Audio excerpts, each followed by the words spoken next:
belong to America. We just lost sight of it on occasion.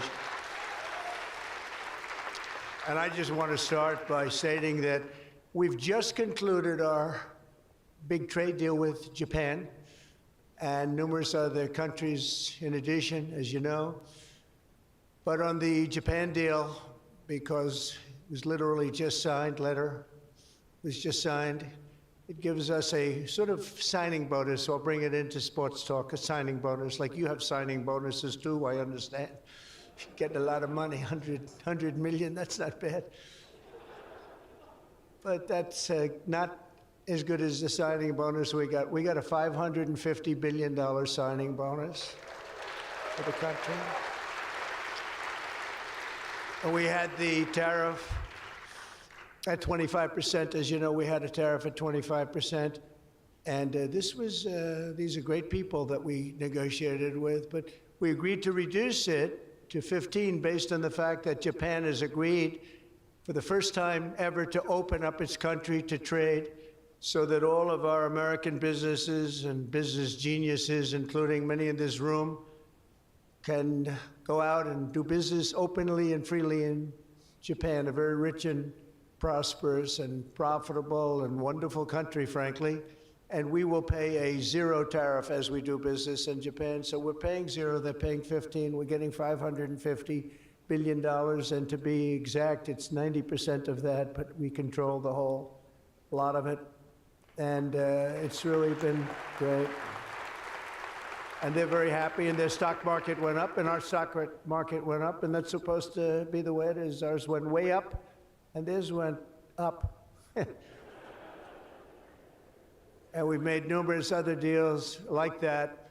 But the opening up of a country is very important to us. We have numerous countries that have opened their doors, just made some incredible transactions, but we're going to have a very, very simple tariff for some of the countries. We have so many countries, you can't negotiate deals with everyone, so we'll have a straight, simple tariff of anywhere between 15 and 50%. A couple we have 15 because we haven't been getting along with those countries too well, so we just say, let's pay 50, and that's the way it is. But remember, we get countries that were closed, always closed. Everyone in this room would never remember any of them to be open. We've offered such a deal to the European Union, where we're in serious negotiations, and if they agree to open up the union to American businesses, then we will let them pay a lower tariff.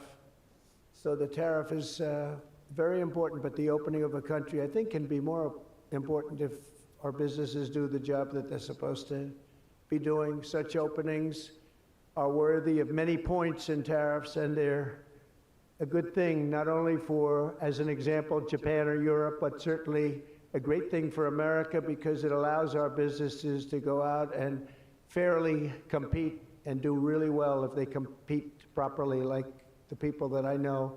Everyone in this room practically I know has competed very successfully. I haven't seen any, and I know the losers just like I know the winners. I tell you, I don't see any of the losers here.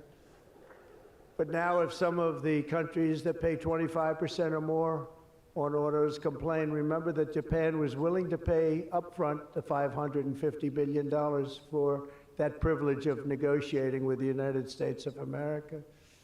We also made a deal yesterday with the Philippines and Indonesia, which in both cases will be opening up their country. And we're in the process of completing our deal with China. And as you know, the UK, we made a deal. It was a very good deal for everybody. Everybody's happy. It's always nice when everybody can be happy. But mostly we'll be charging straight tariffs to most of the rest of the world because we have over 200 countries. People don't realize that's a lot of deals. Even if you're like me, a deal junkie, that's a lot of deals. That would be too much for anybody. Ooh. How did we do with this country that I never heard of? We got a lot of deals cooking, but America is taking in hundreds of billions of dollars like it never has before. investments into our country at the highest point ever in history, and we've just really been opened up for business for 3 of the 6 months. The first couple of months, we got ourselves all set, done a great job with our military, as you know. You saw that 2 weeks ago when you saw the way those incredible B-2s flew into Iran and took out an entire nuclear potential deadly force. But I want to thank some of the incredible people that I see before me, including White House AI czar David Sachs. He's been great for organizing this very important summit, and especially for putting it in D.C., where it's a little bit easier. I don't know if it's easy for you, but it's a hell of a lot easier for me. Along with his colleagues at the All In podcast, which is very good. I did that podcast a year and a half ago, and I said, this is something that was pretty new, pretty raw. Everybody I knew saw that podcast. I said, well, he's got something pretty good. Who is that guy? He's a smart guy, by the way. I think if I ever get in, which at the time people were saying I had a shot, not as good a shot as it turned out. We won in numbers that nobody believes. We won every swing state. We won by millions and millions of votes, winning the popular vote. We won with the districts, as they would call them, 2,750 to 505. And that's why the map is almost completely red, except for a couple of little blue areas on each side of it. But it was a great experience, frankly, for me, and hopefully it's a great experience and been a great experience for our country, because they're saying we had the greatest 6 months that a president has ever had, the opening 6 months. And I'm not even sure, maybe 6 months, I'm not sure it's the opening, but let's call it the opening 6 months. It sounds a little bit nicer. I want to also say hello and thank to Chamath and his wonderful wife, Nat. Thank you very much for being here. Thank you very much. It was great seeing you again. Great couple. David Friedberg and even, as we know, Jason Calacanis. I say even. Thank you, Jason. Thank you, Jason. I appreciate that. Yeah, he's a good person. Thanks as well to the Hill and Valley Forum and our future Undersecretary of State, Jacob Hellberg. Good work. Good. Stand up, Jason. Good. I met him a year and a half ago, and I was very impressed. I said, let's bring him in. We bring in a lot of smart people. And David's been unbelievable as the job he's doing. Along with Secretaries Doug Burgum, who's been incredible. Doug? Thank you. Thank you, Doug. Great job. He's producing low-cost energy. We're down to $64. I want to get it down a little bit further if we can. I don't know if the oil companies love that or not, but we want to have very inexpensive electricity so that you can power up the plants, because you need more electricity than any human beings ever in the history of the world. When I heard what you really need, I said, you got to be kidding. Double what we produce right now for everything, right? I don't know, you're gonna, Jensen, you're gonna have to explain that to me someday, why they need so damn much. Could you do with a little bit less? My father always used to say, turn off the lights, son. But you guys are turning up the lights. I want to thank Howard Lutnick for doing a terrific job. He was involved in the big deal that we just completed with Japan. Howard, wherever you are, Howard. Where is Howard? Hi, Howard. Great job you did. Appreciate it. Really, that was an interesting negotiation, wasn't it? These are tough people. These are good negotiators, I will tell you, Japan. But they love their country, and they do what's right for their country. I want to thank Chris Wright, if Chris is around. Chris is here, because he's helping with the tremendous energy success that we're having. We're having tremendous energy success. We're the biggest. We have more energy than anybody else in the world. Nobody knew that until I came along, but we have more energy than anybody else in the world. We're making incredible deals on energy, including deals in Alaska. Well, we that's the mother lode, that's the big one, and we're making deals with various Asian countries that need it, and it's actually hard to believe, you don't think of it, but Asia is very close to Alaska, relatively speaking. It's not the closest, but it is pretty much the closest when it comes to oil and gas and energy, and we're making some incredible deals, and I want to thank Chris. Chris is fantastic, works in partnership really with this gentleman who's the head of all of, you've got the land and he's got the energy, right? But they formed a great partnership, Doug. So that's one of the greatest partnerships I've seen in a long time. They work hand in hand and they have done a great job. Administrators, Kelly Loeffler, I think, is here. Kelly, thank you very much. Hi, Kelly. Hi, Kelly. And probably the most important man in the room, and I say it in all sincerity, more important than Doug and Chris and all that energy they're producing. He's a man that produces fast permits on the environmental impact statements. He gets them done. I said, Lee, you have 1 week for nuclear, and you have a couple of days for oil and gas, okay, for the approvals. And we kid, but you know, he really is. He's knocking them out fast. He's knocked out a lot. A lot of you guys have started your plants already, and you've already had your approvals. So where's Lee Zeldin? Is he here? He is so great. This guy, he is so great. That's why he has a slightly better seat than I gave to Doug, you see? He's doing a fantastic job in a lot of ways, but he's doing a great job, and he's getting fast permits, and safe and good and everything else, but he's moving them along rapidly, already given some. And you know, one of the most exciting things we'll talk about in a second is the fact that you're going to build your own electric producing plants when you build whatever you're building. And it could be, it's different things, including automobile factories, which are going up all over the place. You'll see them starting soon. They're moving into our country because of the tariffs, because they don't want to pay the tariffs. They're moving into our country at a record speed. But the ability to build your own electric plant, not having to rely on a 100-year-plus old grid. And then if you have electric capacity extra, you're going to sell it into the grid, make some money, but you'll sell it right back into the grid. Director of the Office of Science and Technology Policy, Michael Kratsios. Michael, thank you very much. Thank you, Michael. As well, oh, it's supposed to be taking a vote right now, a big vote. Senator Ted Cruz. Is Senator Cruz here? Oh, look at my senator. Why aren't you voting? I think we lost David McCormick, who's voting. So why aren't, is David here? Because you're supposed to be voting, Ted. I don't know. I'll tell you what, this man works hard. Ted works hard, and he works good.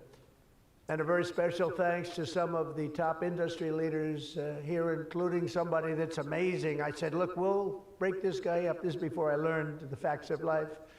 I said, we'll break him up. They said, no, sir, it's very hard. I said, why? I said, what percentages of the market does he have? Sir, he has 100%. I said, who the hell is he? What's his name? His name is Jensen Huang, NVIDIA. I said, what the hell is NVIDIA? I've never heard of it before. He said, you don't want to know about it, sir. I figured we could go in and we could sort of break him up a little bit, get him a little competition. And I found out it's not easy in that business. I said, supposing we put the greatest minds together and they work hand in hand for a couple of years. He said, no, it would take at least 10 years to catch him if he ran NVIDIA totally incompetently from now on. So I said, all right, let's go on to the next one. And then I got to know Jensen, and now I see why. Jensen, will you stand up? What a job. What a job you've done. Man. Great. He's a great guy, too. Lisa Su of AMD. Lisa? Lisa? Thank you. Congratulations. Great job. Sham Sanikar of Palantir. We buy a lot of things from Palantir. Where are you? Are we paying our bills? I think so. We just made a deal with the European Union where they're going to pay the United States of America 100% of the cost of all military equipment. They're going to ship it to the European Union, and then they'll distribute it, and much of it will go to Ukraine. It's been a long time since you've heard those words, because we're in for $350 billion But now we send it to Europe, and Europe pays, and they were great. We had a tremendous NATO meeting a few weeks ago, and it was pretty amazing, actually, what happened. They agreed to go from 2% to 5%, and they had 2% where they didn't pay. They have 5% where they've already paid. That's a big difference. That's trillions of dollars, actually, trillions. But they're going to spend that money in the United States with our defense companies, and we're going to send it to them, and they'll distribute the equipment that we send. So that's the way it should have been 3 years ago, frankly. And Jeff Sprecher, the other half of that incredible family, is he here? Is he here? He's a fantastic guy, international, intercontinental exchange, and he's been a friend of mine for a long time, the husband of Kelly, who's really doing a good job. You are really doing a good job. Small business, which is actually big business if you add it all up, right? It's probably the biggest bank there is, but they call it small business, and she's done a fantastic job. Thanks, Kel. Say hello to Jeff. As we gather this afternoon, we're still in the earliest days of one of the most important technological revolutions in the history of the world.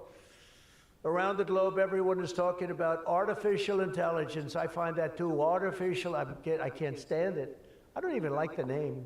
You know, I don't like anything that's artificial, so could we straighten that out, please? We should change the name. I actually mean that. I don't like the name artificial anything, because it's not artificial, it's genius. It's pure genius. And its potential to transform every type of human endeavor and domain of human knowledge, from medicine to manufacturing to warfare and national defense. Whether we like it or not, we're suddenly engaged in a fast-paced competition to build and define this groundbreaking technology that will determine so much about the future of civilization itself, because of the genius and creativity of Silicon Valley. And it is incredible, incredible genius. Without question, the most brilliant place anywhere on earth. America is the country that started the AI race. And as President of the United States, I'm here today to declare that America is going to win it. We're going to work hard, we're going to win it.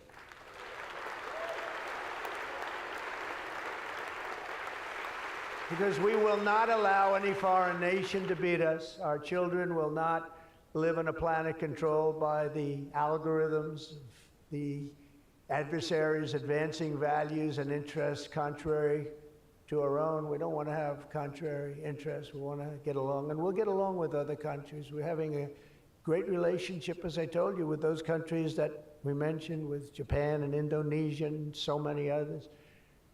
The European Union, we're getting along very well with China. A lot of respect for President Xi. We have a great relationship, and we'll see how it all works out. But we're getting along with countries it's really been pretty amazing, I will say that, and it's a good thing. It's a good thing, not a bad thing. So from this day forward, it'll be a policy of the United States to do whatever it takes to lead the world in artificial intelligence, such an important thing happening. This is really something that nobody expected. It just popped out of the air, and here we are. But we will defend our nation, our values, our future, and our freedom, and it will be really great. But what we really need to be successful is a very simple phrase called common sense, and that begins with a common sense application of artificial and intellectual property rules. It's so important. You can't be expected to have a successful AI program when every single article, book, or anything else that you've read or studied, you're supposed to pay for. Gee, I read a book, I'm supposed to pay somebody. And you know, we appreciate that, but you just can't do it because it's not doable. And if you're going to try and do that, you're not going to have a successful program. I think most of the people in the room know what I mean. When a person reads a book or an article, you've gained great knowledge. That does not mean that you're violating copyright laws or have to make deals with every content provider. And that's a big thing that you're working on right now, I know, but you just can't do it. China's not doing it, and if you're going to be beating China, and right now we're leading China very substantially in AI, very, very substantially, and nobody's seen the amount of work that's going to be bursting upon the scene.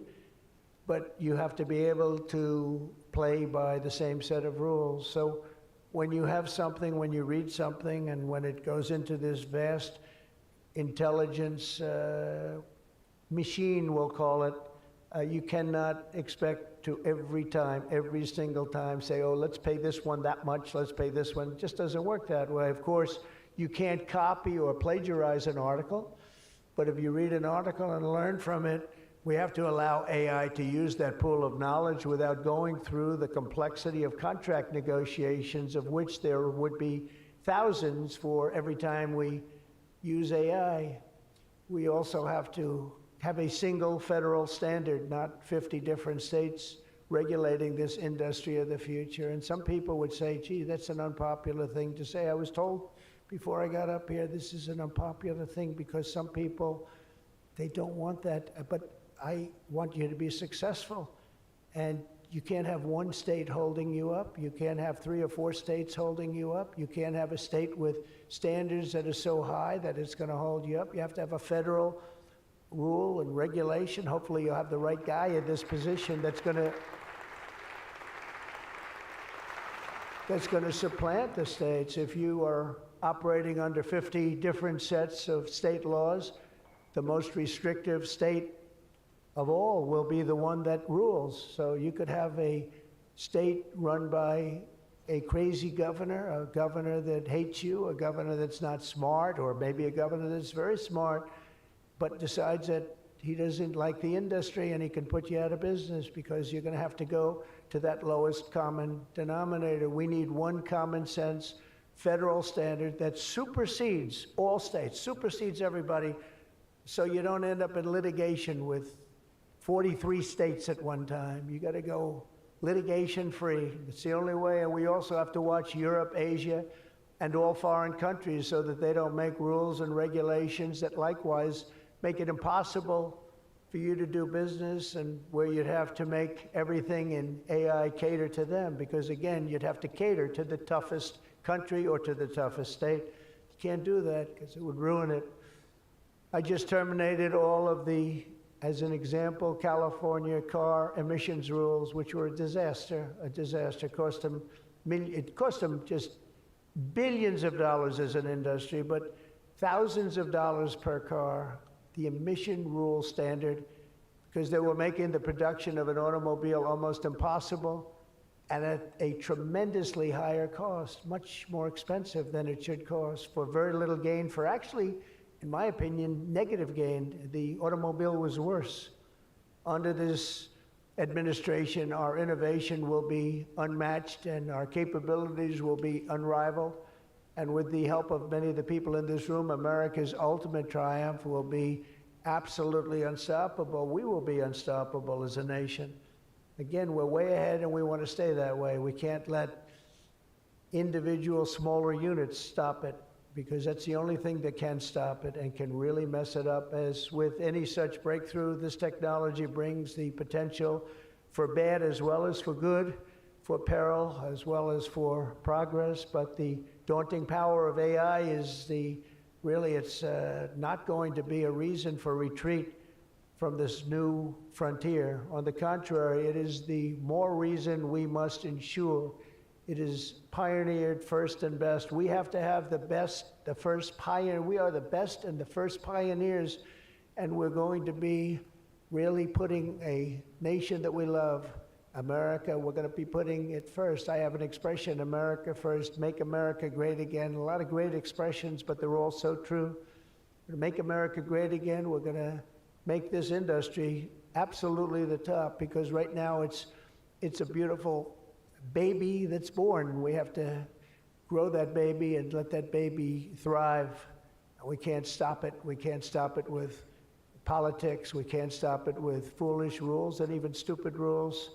At the same time, we want to have rules, but they have to be smart. They have to be brilliant. They have to be more brilliant than even the technology itself.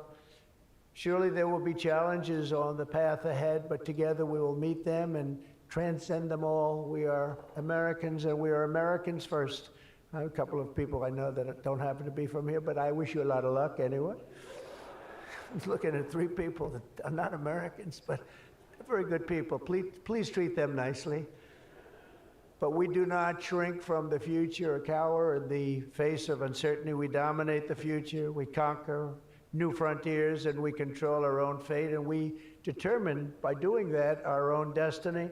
Winning this competition will be a test of our capacities unlike anything since the dawn of the space age. I believe that. It's hard to believe as the president, the amount of enthusiasm for this one industry. I mean, I can talk about cars where we're doing incredibly well. We have car companies moving in all the time, but I talk about other industries. Everybody's saying this is going to dominate the world. It's going to dominate every industry that ever conceived. I don't know if that's true. I don't know if it's true, but I can tell you that a lot of very brilliant people think it is true. It'll dominate everything. It will challenge us to marshal all of our strength and flex the muscles of American ingenuity and resolve like probably never before. It will require us to blast through obsolete systems, cut through thickets of regulation. We've got to get rid of some of the regulation, but we want good regulation and rebuild the industrial bedrock of our country. And perhaps most importantly, winning the AI race will demand a new spirit of patriotism and national loyalty in Silicon Valley and long beyond Silicon Valley.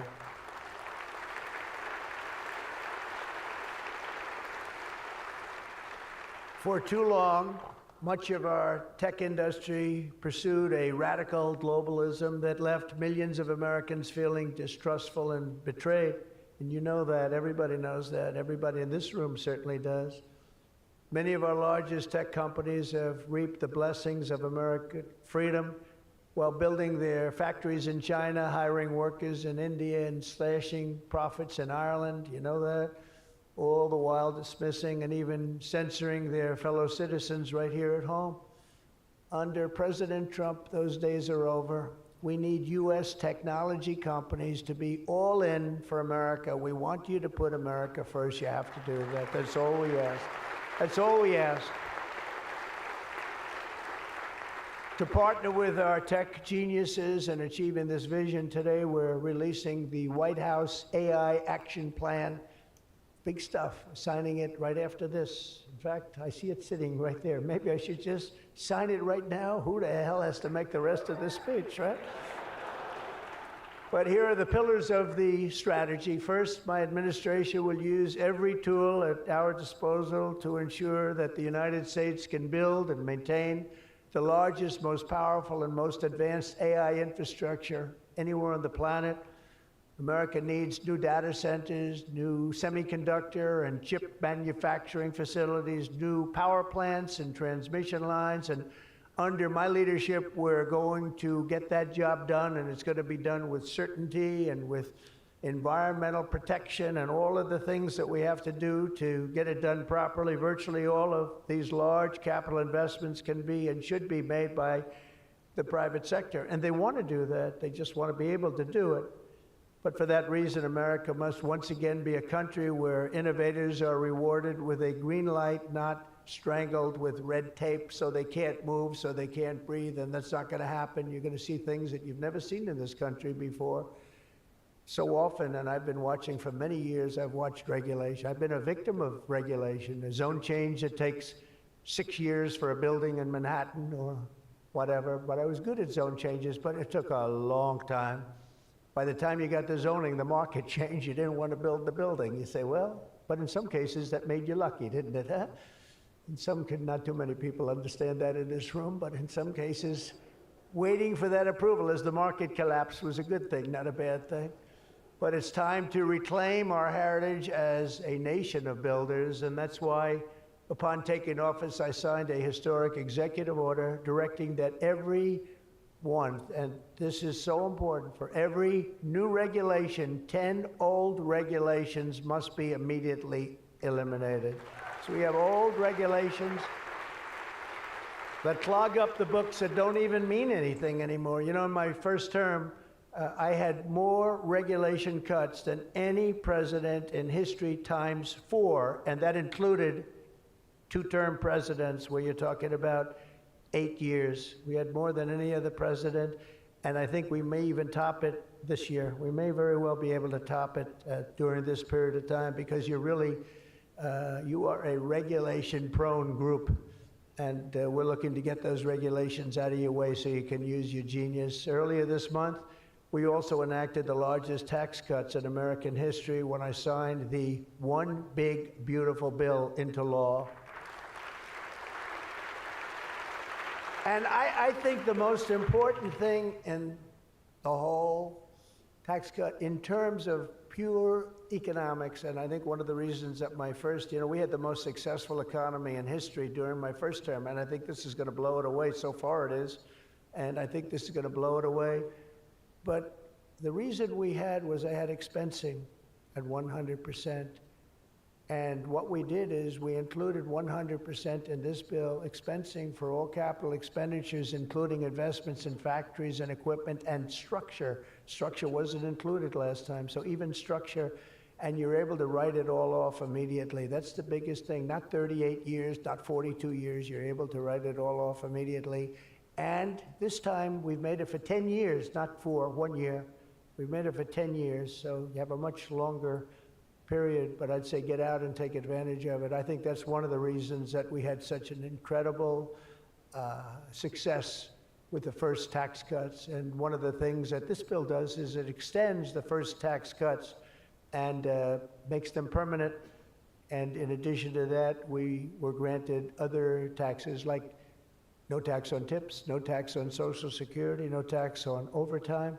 A lot of great things. One of the things that I mentioned, not so pertinent here, but if you're in the automobile business, it's pertinent. I said, why is it that people like us always are looking for expenses and deductions, and people that buy automobiles that really have to go out and borrow money to buy a car, why aren't they allowed to deduct the interest on their loan to buy a car from their income tax?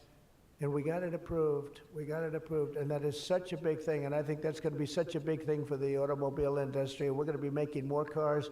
Within a few years, we're going to be making more cars than we made in the very beginning, in the super prime. We lost almost 50% of our automobile business to Mexico, Canada, and various other places, as you know, in Europe and in Asia. And now we're getting it back. We're getting it back in record numbers, and I think we're going to be topping any amount. In a few years, we'll be making more automobiles than we've ever made in the history of our country, including what I call prime time. My administration is also pursuing a future of all-out American energy dominance, and on day one, I terminated the Green New Scam. You know what that was? You were all victims to it. Perhaps the second or third greatest scam in the history of our country. I would say the first was Russia, Russia, Russia, and we had a couple of others too. But the Green New Scam was one of the greatest. It's so ridiculous what they've made you do. The carbon footprint. They talked about the carbon footprint, and then Obama hops onto a 747 Air Force One and flies to Hawaii to play a round of golf and comes back. What about the carbon footprint? No, we didn't like that. And what Biden has done is absolutely terrible. He made it impossible, almost impossible for people to do business, not even talking about the border, where millions and millions of people flowed into our country, many from prisons, from jails, from gangs, from mental institutions all over the world. No, we're not doing that. We have to get them out. We've got 11,888 murderers, many of them committed more than one murder. Many of them, more than 50%, committed more murders. We're getting them out of our country, or in some cases they're so bad, we're not getting them out. We're having to lock them up because we don't want them ever to come back, no matter how good we're doing. Last month, you probably read, we had 0 people enter our country illegally. And over the last number of years, you'd have hundreds of thousands, literally hundreds of thousands of people a week pour into our country, totally unvetted and unchecked. And what the hell were they thinking? What they've done to our country is so sad, and we can never forget it. But we're unleashing all forms of energy, including natural gas, oil, and clean, beautiful coal. I instructed my people, in the form of Chris and Doug in particular, you are not allowed to say the word coal without saying clean, beautiful in front of it. You can only say clean, beautiful coal. It's a little embarrassing because we had somebody making a speech the other day, right? And he mentioned the word coal about 30 times because that was the subject. And he kept going clean, beautiful. I wanted to say, okay, just take it easy. You could just, got a little bit crazy, right, Doug? But it's, you know, China's using it. They're building now 57 big power plants, all fueled by coal. And we have to compete, we have to win, and we're going to have clean, beautiful coal, but we have more coal than any. We have more anything in terms of energy than anybody. Oil and gas, we also have more coal. In May, I also signed an executive order to rapidly begin construction of safe, reliable nuclear reactors. That's a big thing now. And many of you are going to be using nuclear. You know, I had problems with nuclear. I saw some of the things, but what they've done with nuclear is like what you've done with AI and other things. It's incredible, actually. It's long-term, it's inexpensive, it's safe. What they've done is really amazing. So we opened up the industry, very strict rules, but we opened up the industry, and some of you are going to choose nuclear over oil and gas or whatever it might be. Under the last year of Biden, China added 11 times as much power generation capacity as did the United States. Can you imagine that 11 times? Under the Trump administration, we will be saying those very famous campaign words, drill, baby, drill, and build, baby, build. And we will be adding at least as much electric capacity as China. We think we're going to catch them and maybe even have something a little bit extra. They're going very rapidly, but so are we.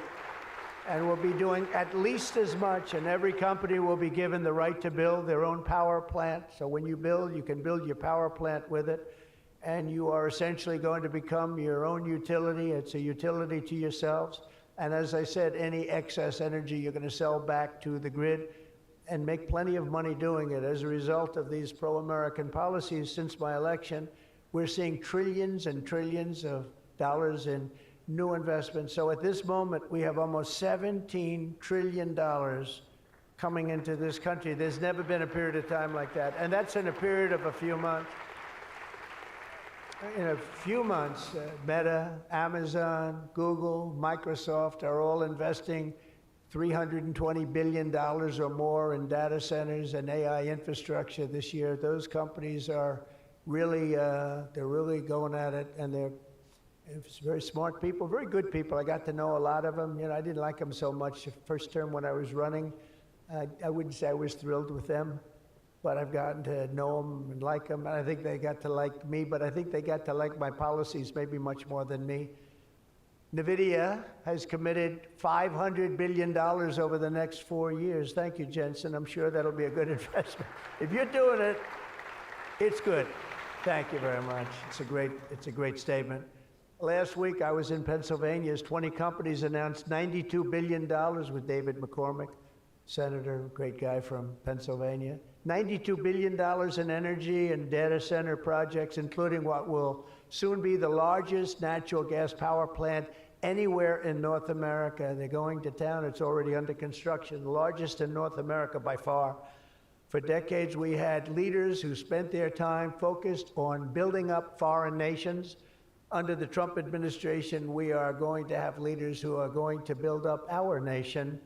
This colossal investment in AI infrastructure and many other industries, for that matter, such as automobiles and so many other things, will also create thousands and thousands of great-paying jobs, the kind of jobs we want, including lots of blue-collar jobs. And you know, our numbers are very good right now, but wait till you see these numbers in 2 years from now. It will mean higher wages and more opportunity for millions of energy workers, HVAC technicians, engineers, electricians, and the hardworking citizens who make our country run. These are great people that make our country actually run. To ensure America maintains the world-class infrastructure we need to win today, I will sign a sweeping executive order to fast-track federal permitting, streamline reviews, and do everything possible to expedite construction of all major AI infrastructure projects. And this will be done. You will get so good a service in so many ways, not only from Lee with the environment, but you need many other types of permits, and you're going to go so fast.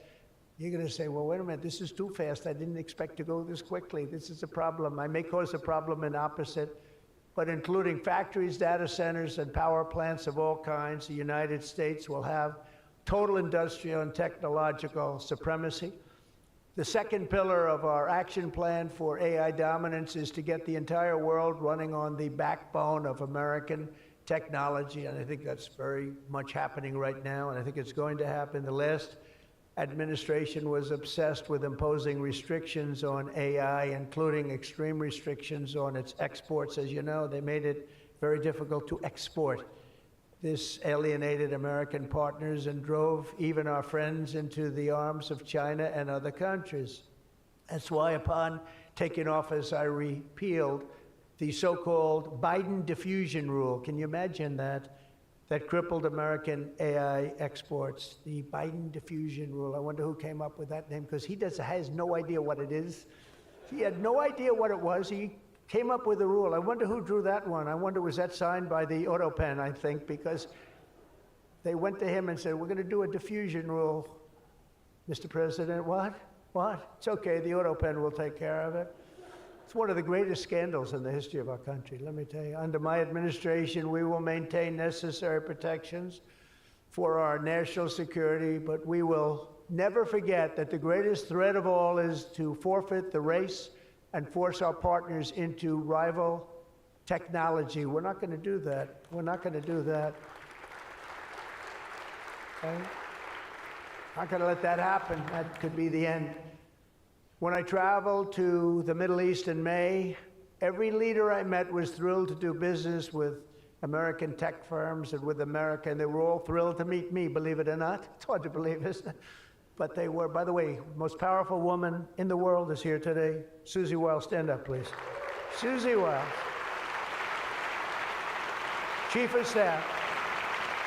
She can take out a country with a mere phone call. No, they just voted her the most powerful woman anywhere in the world. She might be the most powerful person in the world, I think. But she's done hasn't she done a good job, though, huh? Good. But we're going to come home with trillions and trillions of dollars in deals, and that's the way it is. But the King of Saudi Arabia, I met three great leaders. I went to three countries predominantly. King of Saudi Arabia said, and I can say that Qatar and UAE, the leaders, brilliant guys, great people, they said the same thing. They said, you know what, that 1 year ago, your country was dead. It was a dead country.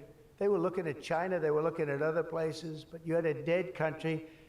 And today, Mr. President, you have the hottest country anywhere in the world. They said that, and they meant it so strongly. And when I went to NATO 2 weeks ago, where we made the deal where they pay 5% instead of 2%, they said the same exact thing. They said, boy, I tell you what a difference it is. It's a year ago, you people were dead. We didn't think you were going to make it as a country. Today, you're the hottest country in the world. They all said it. All those leaders said it, 30 of them. So today, I'm signing another major executive order that will turn America into an AI export powerhouse. Under this order, Secretary Lutnick and Secretary Marco Rubio's doing a great job as Secretary of State, will work to rapidly expand American AI exports of all kinds, from chips to software to data storage of all kinds. And that's very important. That's going to give you the freedom to do what you want to do. And third, once and for all, we are getting rid of woke. Is that okay? Because I know you had to hire all woke people. I heard you had to hire all woke people under some of these things. How about the chips, where they give you the chip nonsense, where they give you billions of dollars if you only build a chip company? These people have plenty of money. They don't need the money. They need the permits. They need the rights to do it. They don't want to pay tariffs, so they come and they build here. That's why they're coming here. Number one, they like me, but they like not having to pay tariffs even more. And they're coming, but Biden gave billions of dollars to companies that have nothing but cash. And they don't say where to build. It's just give them money. But here's the problem. They have to hire lots of woke people. And they say woke isn't for this particular industry. We've noticed that. They're not for a lot of industries, if you want to know the truth. So the guidelines were impossible. They're going to give you money, but you got to hire this and this and this and that. And I don't want to get into it too much because I don't want any controversy today. But you have to hire a lot of people that were not into this particular world that you're in. And so therefore, all the money they gave didn't mean a damn thing. One of Biden's worst executive orders established toxic diversity, equity, and inclusion ideology as a guiding principle of American AI development. So you immediately knew that was the end of your development.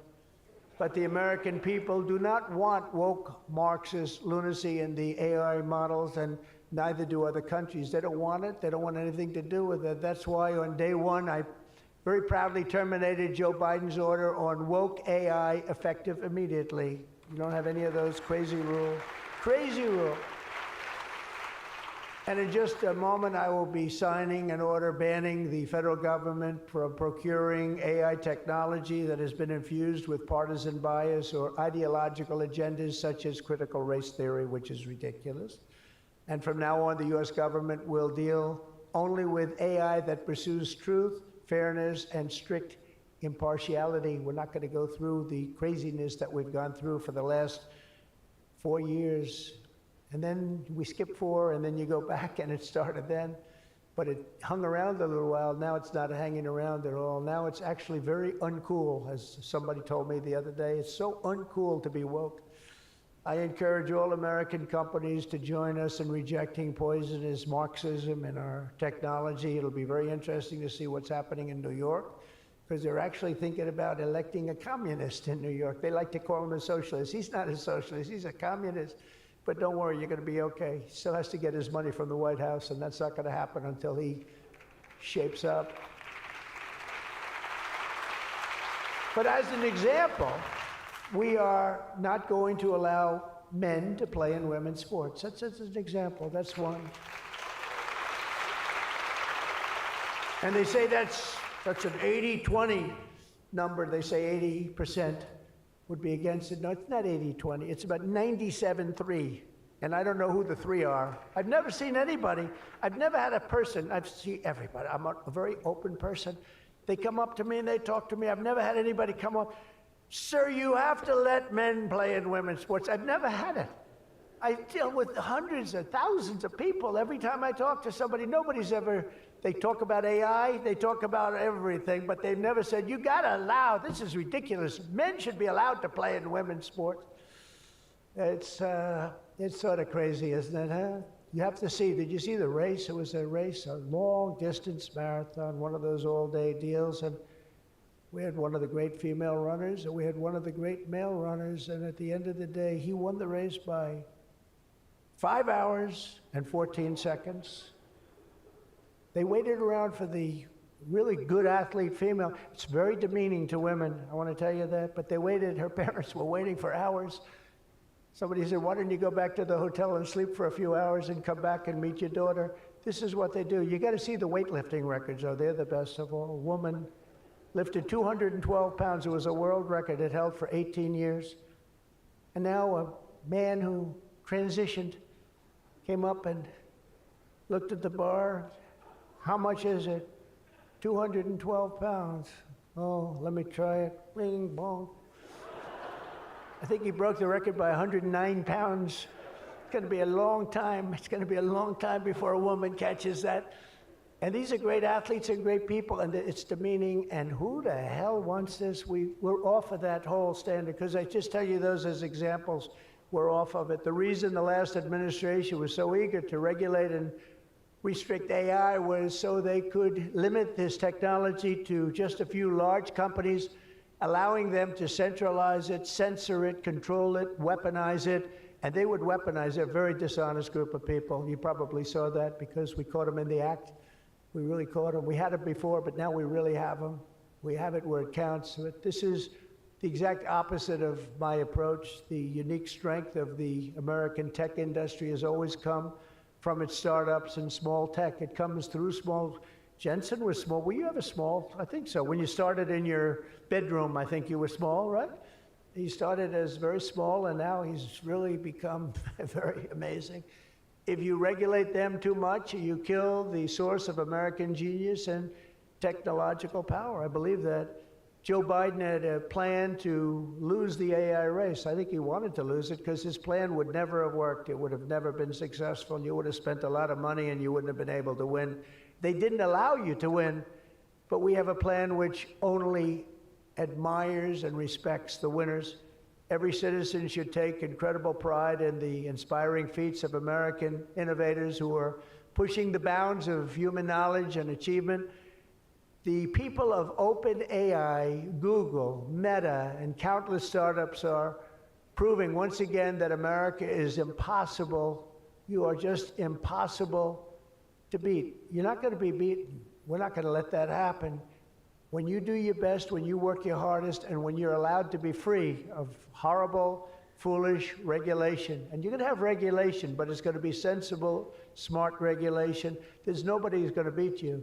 As we push even further into this exciting frontier, let us never forget that all of this prosperity and progress has come from the culture of freedom and hard work, merit, ambition, and risk-taking passed down from one generation of Americans to the next.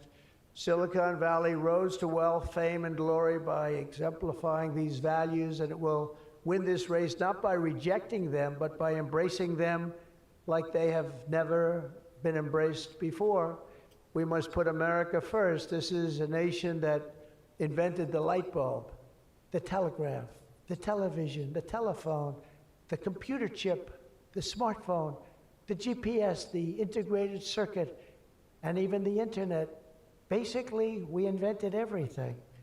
What is left? We invented everything. And now it's AI. We invented everything. Does anyone have anything else to say?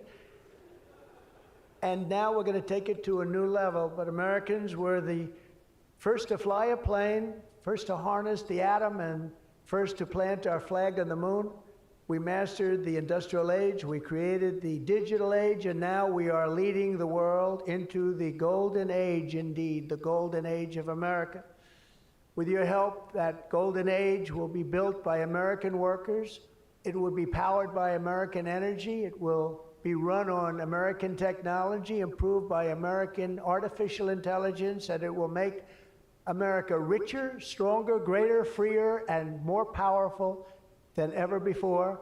And I will now do my share by going and signing a name without an auto pen. I will sign it.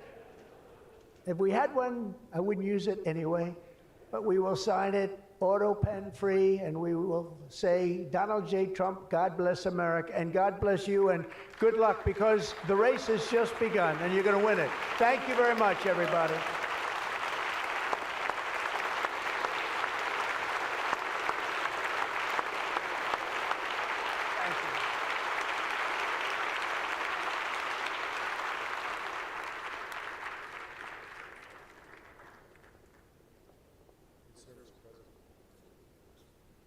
Mr. President, the first executive order that we've prepared for your signature today relates to federal permitting for data center infrastructure. As you mentioned during your speech, this is a crucial issue affecting the entire AI industry.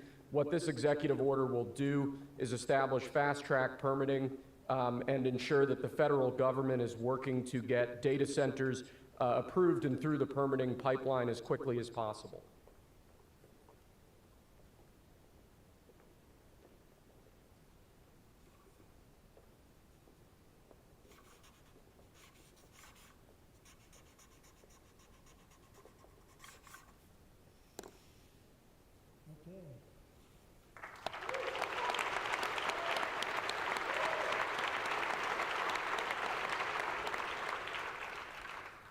As you said before, sir, it's absolutely essential that American AI models and the American AI industry dominates the future of this industry around the world. What this next executive order will do is promote, through various instrumentalities of the federal government, the export abroad of American AI models to ensure American AI dominance in the future.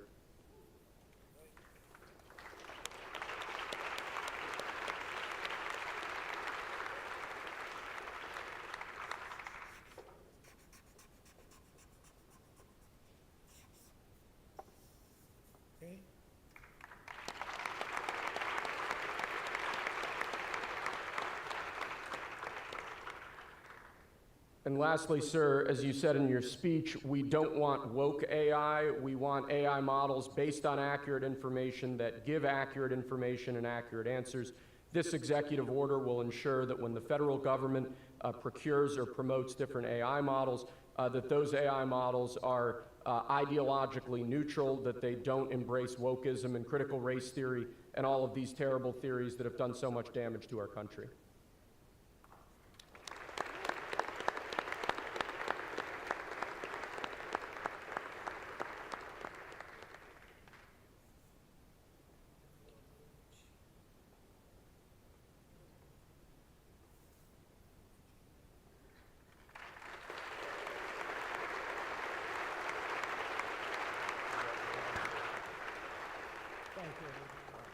Thank you very much, everybody. Good luck. Good luck. Thank you.